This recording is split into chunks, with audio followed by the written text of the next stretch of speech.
Hi friends, आप सभी का आपके अपने यूट्यूब चैनल यूपीएससी इन्फो 24 में स्वागत है। तो दोस्तों, हम उम्मीद करते हैं कि आप सभी लोग स्वस्थ होंगे और खुश होंगे। फ्रेंड्स, ये जो वीडियो है ये पीजीटी नागरिक शास्त्र का भाग 110 है। तो अगर आप टीजीटी, पीजीटी, एलटी ग्रेड और जीआईसी की तैयारी कर रहे हैं तो ये वीडियो आपके लिए है। वीडियो को स्टार्ट करने से पहले दोस्त, आप सभी लोग को दिवाली की ढेर सारी शुभकामनाएं और बधाइयाँ। तो दोस्तों, हम वीडियो को स्टार्ट करते हैं। 76 नंबर क्वेश्चन से वीडियो स्टार्ट होता है। निम्न में से कौन सा युग्म सही रूप से सुमेलित नहीं है? निम्नलिखित में से कौन सा युग्म सही रूप से सुमेलित नहीं है, ये बताना है। एक तरफ लेखक दिया, एक तरफ उनके पुस्तक को दिया है। हाब्स के पुस्तक का नाम क्या पेट्रियार्क है? शायद नहीं। मार्क्स का manifesto of the communist party सही है।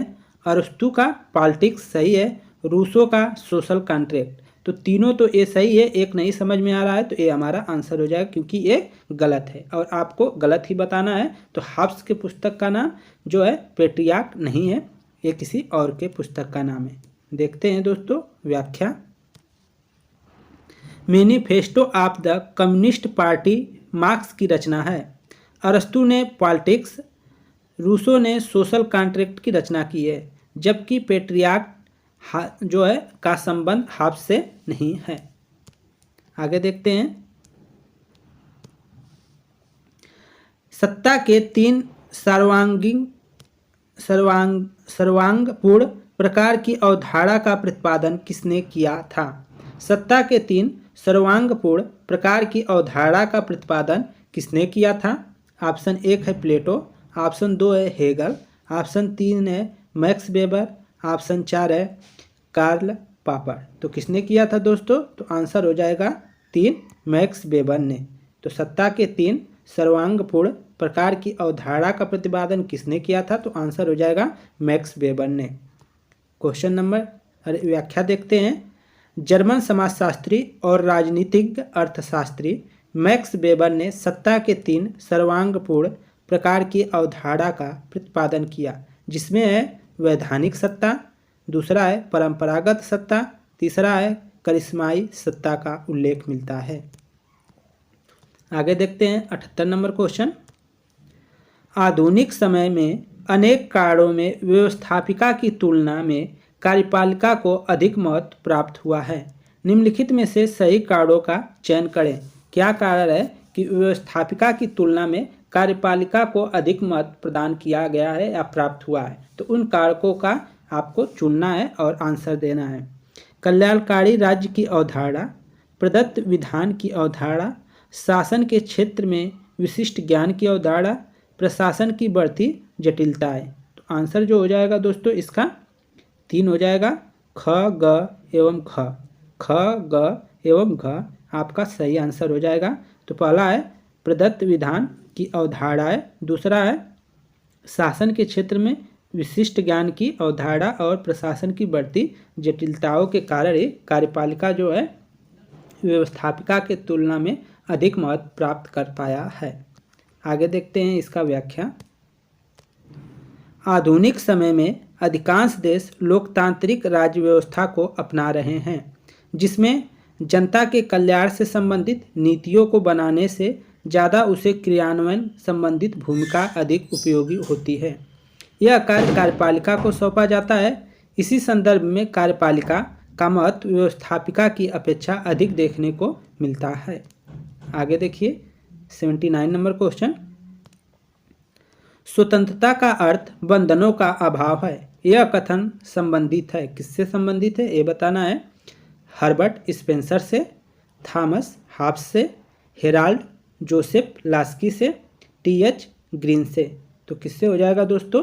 79 का आंसर हो जाएगा आपका 2, थॉमस हाब्स से। स्वतंत्रता का अर्थ बंधनों का अभाव है, यह कथन थॉमस हाब्स से संबंधित है। हाब्स की पुस्तक का क्या नाम है? शायद लेवियाथन नाम है, तो इसको भी याद रखेंगे।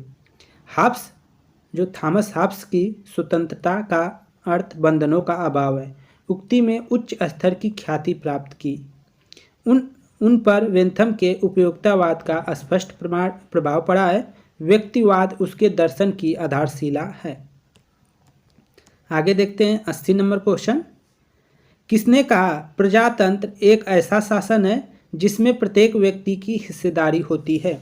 किसने कहा है कि प्रजातंत्र एक ऐसा शासन है जिसमें प्रत्येक व्यक्ति की हिस्सेदारी होती है? ऑप्शन 1 है ब्राइस, ऑप्शन 2 है डाइसी, ऑप्शन 3 है सीले, ऑप्शन 4 है बेनी प्रसाद। तो आंसर क्या हो जाएगा दोस्तों 80 का आंसर आपका क्या हो जाएगा 3 सीले। ठीक है, किसने कहा है? तो सीले ने कहा है प्रजातंत्र एक ऐसा शासन है जिसमें प्रत्येक व्यक्ति की हिस्सेदारी होती है। व्याख्या देख लेते हैं। प्रजातंत्र से आशय शासन का जनता के हाथों में केंद्रित होने से है।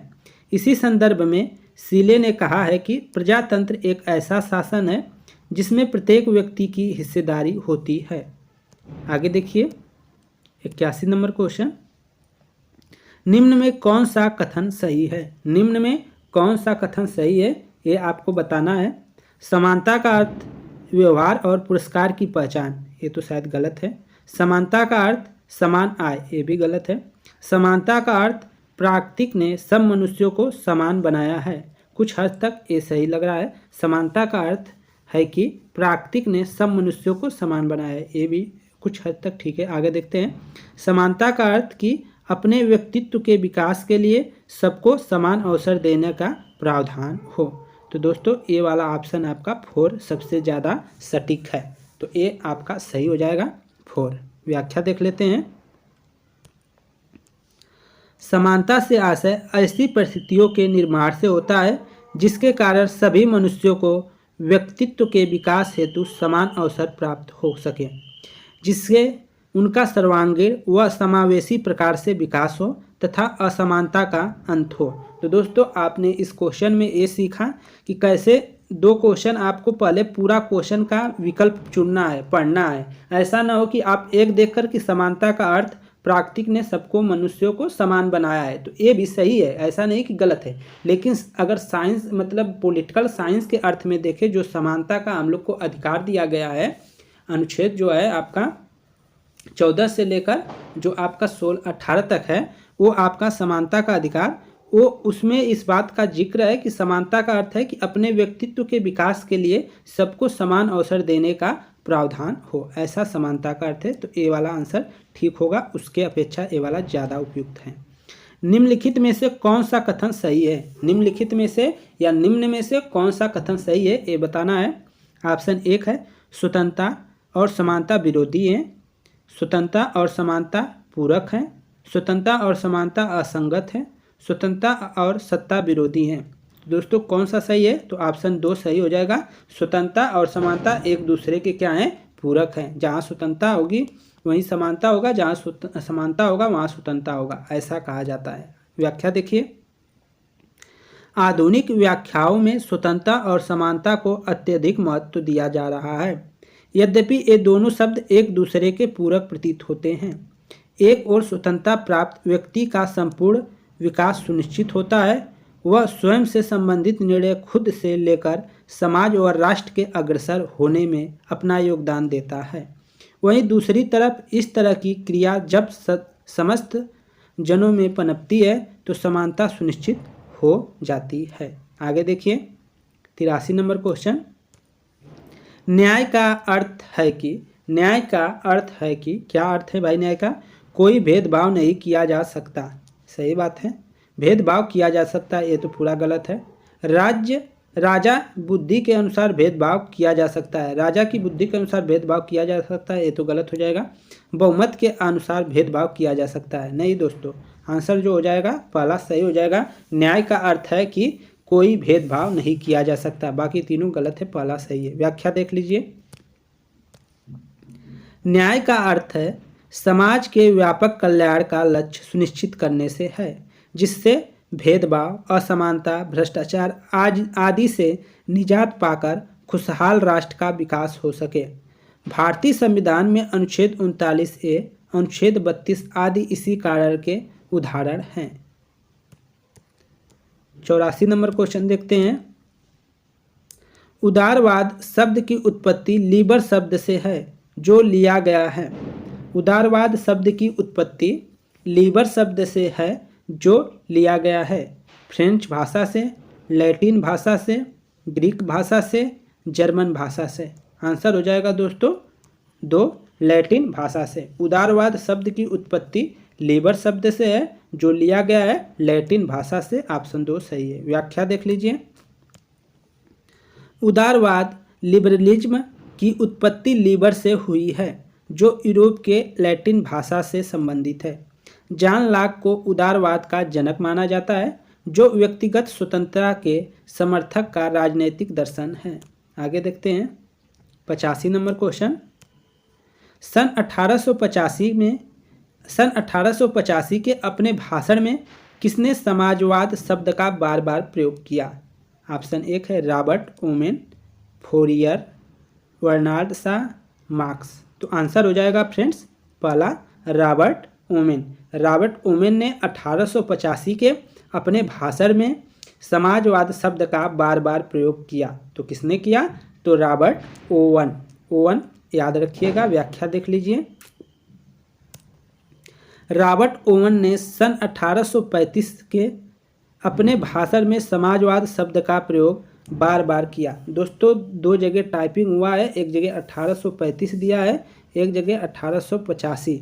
ऊपर देख लेते हैं क्या था, शायद गलत होगा। यहाँ पे 1885 रहना चाहिए फ्रेंड्स, जो 1835 हो गया है। इसको आप 1885 कर लीजिएगा फ्रेंड्स, यहाँ पे गलती हो गई है। ठीक है, इसको 1835 कर लेते हैं तब हमारा सही हो जाएगा। गलत हो गया है 1835, अब सही है फ्रेंड्स। तो यहाँ पे रॉबर्ट ओम ने सन 1835 के अपने भाषण में समाजवाद शब्द का बार बार प्रयोग किया है। इससे पहले सन 1827 में रॉबर्ट ओम की पत्रिका ओनाइट को ऑपरेटिंग के उत्तरदायित्व एवं व्यक्तिवाद विचारों के विरुद्ध समाजवाद शब्द का प्रयोग मिलता है। तो फ्रेंड्स ये था पूरे 10 क्वेश्चन। उम्मीद करता हूँ कि ये वीडियो आप लोग को पसंद आई होगी। दोस्तों बोलते बोलते आवाज़ मतलब ख़राब हो जाते हैं और ज़्यादा फंसने लगते हैं, तो इसके लिए सॉरी। लेकिन अगर वीडियो आप लोग को पसंद आई हो, अगर प्रयास पसंद आया हो, तो प्लीज़ वीडियो को लाइक कर दें और चैनल पे आप नए हैं तो प्लीज़ चैनल को ज़रूर सब्सक्राइब कर लें। दोस्तों दिवाली आपके लिए ढेर सारी खुशियाँ लाए, यही हम ईश्वर से दुआ करते हैं कि आप लोग के ज़िंदगी में बहुत सारा खुशियाँ, बहुत सारा प्यार मिले और हमेशा सुख शांति से आप लोग रहें और जीवन में उन्नति करते रहें। यही हम ईश्वर से प्रार्थना करते हैं कि सभी लोग अच्छे रहें, क्योंकि सब लोग अच्छे रहेंगे तो सभी लोग खुशहाल रहेंगे। जब सब लोग खुशहाल रहेंगे तो ये देश खुशहाल होगा। तो दोस्तों इसी उम्मीद के साथ शुभ रात्रि।